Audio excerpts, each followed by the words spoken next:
आशाताईंना आशाताईंशी मी खूप रिलेट करते. मला असं नेहमी वाटतं, की ज्या गोष्टीतनं त्या गेल्यात ना आयुष्यभर, हं.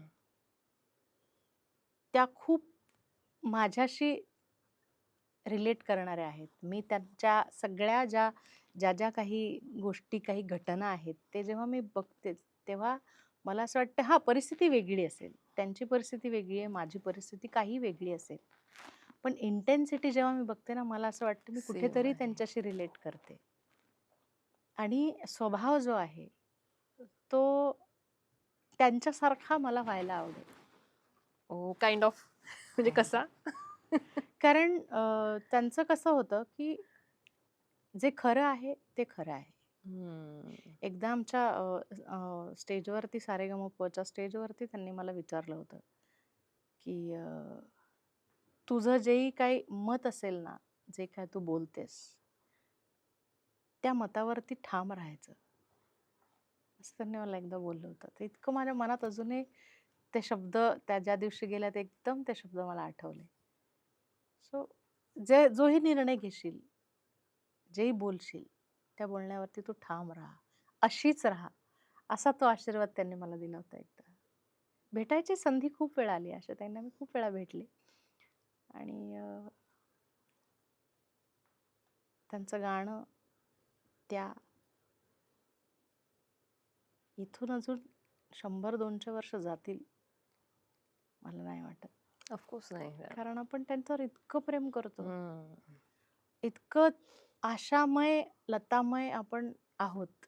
आपण अजूनही बिकॉज पुढचं जनरेशन आता माहिती नाही अल्फा, बीटा काय सगळ्या नवीन जनरेशन हो. येत आहेत. त्यांचं मला माहिती नाही. पण आपण अजूनही अ, दिल चीज क्या है आप मेरी जान लीजिए, चांदण्यात फिरताना माझा धरला असा का हात, माझा धरला असा हात, चांदण्यात फिरताना माझा धरला असा हात, केव्हा तरी पहाटे उलटून रात्र गेली.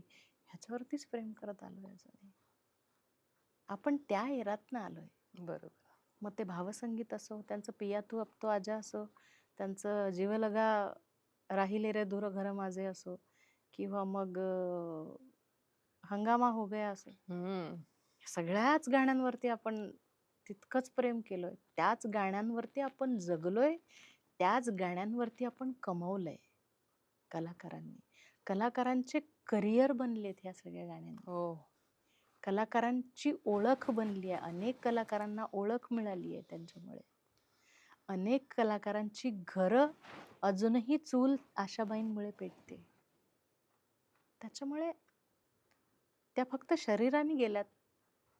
त्यांचं जे या क्षेत्रातलं योगदान आहे, ते पुढचे अनेक वर्ष असेच राहील.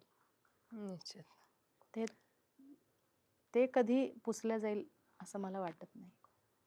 तू आत्ता त्यांच्याशी रिलेट केलंस काही गोष्टींमध्ये स्वतःला, की ती इंटेन्सिटी सेम वाटते. मला तुझ्या बाबतीत एक म्हणजे तुझे काही पॉडकास्ट ऐकून तू काही ठिकाणी खूप मनमोकळेपणाने व्यक्त झालीस जे आहे.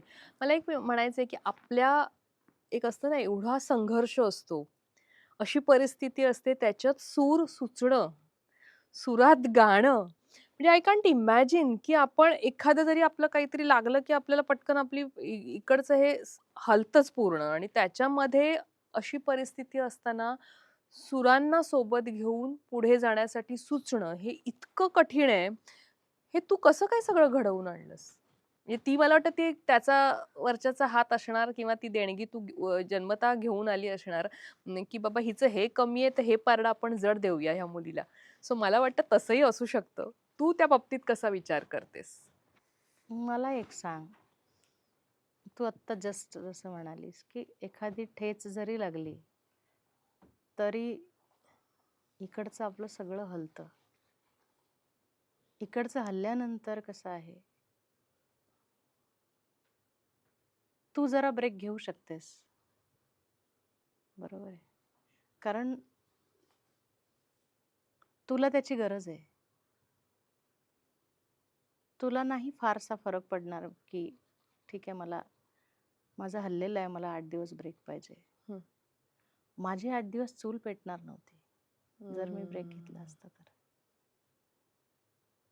मला पहिला माझ्या चुलीचा विचार होता ना. माझ्या घरामध्ये राशन आलं नसतं. जर मला ठेच लागल्यानंतर मी म्हटलं असतं की नाही मला दुखतंय, मला जाता येत नाही, मला 8 दिवस ब्रेक पाहिजे, तर मी उपाशी राहिली असते. जेव्हा अशी परिस्थिती माणसावरती असते, तेव्हा तो माणूस पडो की झडो की त्याला लागो की त्याला काहीही हो, तो पहिला विचार करत असतो की मी उपाशी तर माझं बाळ उपाशी ना. माझ्या बाळाचं पोषण करायचंय मला, त्याला खाऊ घालायचं आहे. कसं खाऊ घालणार होते मी? शिवाय परतीचे दोर कापले होते मी. मुंबईत जेव्हा आले, तेव्हा परतीचे दोर कापले होते. माझ्याकडे परतीचा मार्ग सुद्धा नव्हता. मग आता जे काय आहे ते हेच आहे. ह्याच्यातनंच पुढे जायचं आहे. अशी जेव्हा परिस्थिती माझ्यावर आली, तेव्हा माझ्याकडे दुसरा पर्याय शिल्लक नव्हता ना. आत्ता माझ्याकडे पर्याय शिल्लक आहे. आत्ता मला म्हणशील की हा तुला लागलंय 8 दिवस आराम कर. मी म्हणेन जाऊ दे 15 दिवस आराम करते, काय फरक पडतोय? आत्ता परिस्थिती तशी नाही. नाही. सो समय का चक्र, असं त्यावेळेला आपल्यावर समय होता तसा. तेव्हा कोणीच नव्हतं आपल्याला चारा देणारं. आपल्याला आपल्या चाऱ्यासाठी धावायचं होतं. तेव्हा धावले. अखंड चालू आहे प्रवास. माझ्याशी बोलताना तुला काय थोडंसं काय म्हणतो त्याला असं खूप इमोशनल किंवा असं ट्रॅजेडिक वगैरे वाटतं का? ना. मी अशी ऐकतेय आणि मला आता सुचतायत प्रश्न. म्हणजे मी आता मला तुला असं विचारावंसं वाटतंय, की अमरावती आणि मुंबई ही 2 शहरं. एका शहराने तुला संघर्ष दाखवला, लाईफचा एक असा काळ दाखवला, की तुला असं वाटतं, की कदाचित मी तिथे बघू नये परत माझं मागचं आयुष्य. पण त्याच शहराने तुला पुढे जाण्याची कदाचित मी एक वेगळी कदाचित तू पण ते पाहिलं असशील, की त्याच शहराने तुला नकळत का होईना काही संधी दिल्या, ज्याच्यातनं तू पुढे आलीस आणि मुंबईत आलीस. आणि मुंबईत तू स्वतःला आणखीन किंवा नाही, मुंबईनं तुला सामावून घेतलं. माझ्या शहरावर माझं अतीव प्रेम आहे. हं, अमरावती ह्या शहरावर, वऱ्हाडावर माझं अतीव प्रेम आहे. हं, मला मागे वळून वऱ्हाडाकडे बघावंसं वाटत नाही असं नाही म्हणाले मी. हं. माझ्या तुझ्या तुझ्या व्यक्तिगत ह्याच्या हं, आयुष्यामध्ये मला हं, मागे वळून बघायची इच्छा होत नाही. हं, कारण जेव्हा मी मागे वळून बघते तेव्हा मला असं वाटतं की मी खूप खूप कठीण काळातनं मी इथपर्यंत आले. हं. मग जेव्हा मला असं वाटतं की आता माझे आनंदाचे दिवस आहेत. दिवस. आता हं. मला हॅपी राहायचंय. आता मी खुश आहे. सो आता मी मागे वळून का बघायचं माझ्या आयुष्याकडे? आणि जेव्हा बघते तेव्हा मला खरंच वाईट वाटतं आणि अ,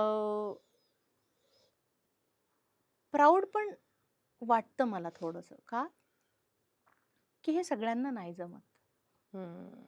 जे मला जमू शकलंय किंवा जे मला जमलंय, ते सगळ्यांना नाही जमत. ते मी करू शकले. बरोबर. खूप खूप लोकांना पाहिलंय मी. खूप लोकांना तुटताना पाहिलंय. खूप हं. लोकांना कोसळताना पाहिलंय. खूप लोकांना मी दुःखी पाहिलंय. पण सावरायला लोकांना खूप वेळ लागतो.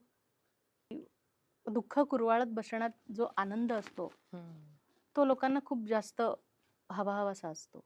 बरोबर. की मला मला किती दुःख झालंय, मला ब्रेकडाऊन झालंय, मला एवढं झालंय, मला ह्यानी त्रास दिलाय, ह्यानी डिच केलंय, त्यांनी धोका दिलाय, त्यांनी मला काढून टाकलंय, त्यांनी मला प्रोजेक्टमधनं काढलंय. सो ह्या एवढ्या गोष्टींचं लोकांना किती किती दुःख असतं किंवा किती त्याचा म्हणतो ना, की त्यांच्यासाठी ते किती मोठं नुकसान असतं. बरोबर. मला हे सगळं बघताना मला असं वाटतं मी खरंच खूप स्ट्रॉंग आहे. मला माझे ब्रेकडाउन्स पण झाले. असं नाहीये त्या सगळ्याच गोष्टीतनं गेले मी. पण अनफॉर्च्युनेटली मला माझ्या पाठीवर थाप देणारं कोणीच नव्हतं. हं. त्याच्यामुळे हे असंच नेहमी मला करावं लागलं, "चल बेटा उठ." बरोबर. नेहमी मला असंच करावं लागलंय, की "चल बाळा बस झालं. चल आता आपण हं. कामाला लागूया. पुढचा विचार करूया." बरोबर. असं अ, असं केल्यामुळे ना खूप की ते आता स्वतः इतकं ते ब्रेन डेव्हलप झालंय, बरोबर. की छोट्या-छोट्या गोष्टी काही फार महत्त्वाच्या वाटत नाहीत आता. हं, हं. काही नुकसान असेल किंवा काय असेल असं वाटतं, ठीक आहे याच्यापेक्षा तर खूप मोठं आपण सोसलंय याच्यापूर्वी. सो तो असं असतं. राहिली आता मुद्दा ही वेळ अमरावतीवरनं, तू जे म्हणालीस की अमरावती 2 शहरं आहेत. ही 2 शहरं माझ्यासाठी खूप, खूप जास्त महत्त्वाची आहेत. कारण ह्या 2 शहरांनी माझं आयुष्य घडवलंय. हम्म. अमरावती ह्या शहरावर माझं प्रचंड प्रेम आहे. विदर्भावरच माझं प्रेम आहे, कारण माझी जन्मभूमी आहे ती. त्या हम्म. मातीत मी जन्माला आले, त्या मातीच्या अंगाखांद्यावर खेळले मी. माझं बालपण तिथे गेलंय. माझ्या गावाकडच्या शेतीवाडीतल्या सगळीकडे मी नाचत-खेळत मी मोठी झाली आहे. त्याच्यामुळे ते मरेपर्यंत जाणार नाहीये. ती आठवण घेऊनच मी इथनं निरोप घेणार आहे. आणि अमरावती हे शहर म्हणतो. माझं गाव तिथून थोडंसं लांब आहे. हम्म. आणि एका छोटंसं आमचं खेडं गाव, त्या खेड्यातनं हरतळेगाव म्हणून, तिकडे माझा जन्म.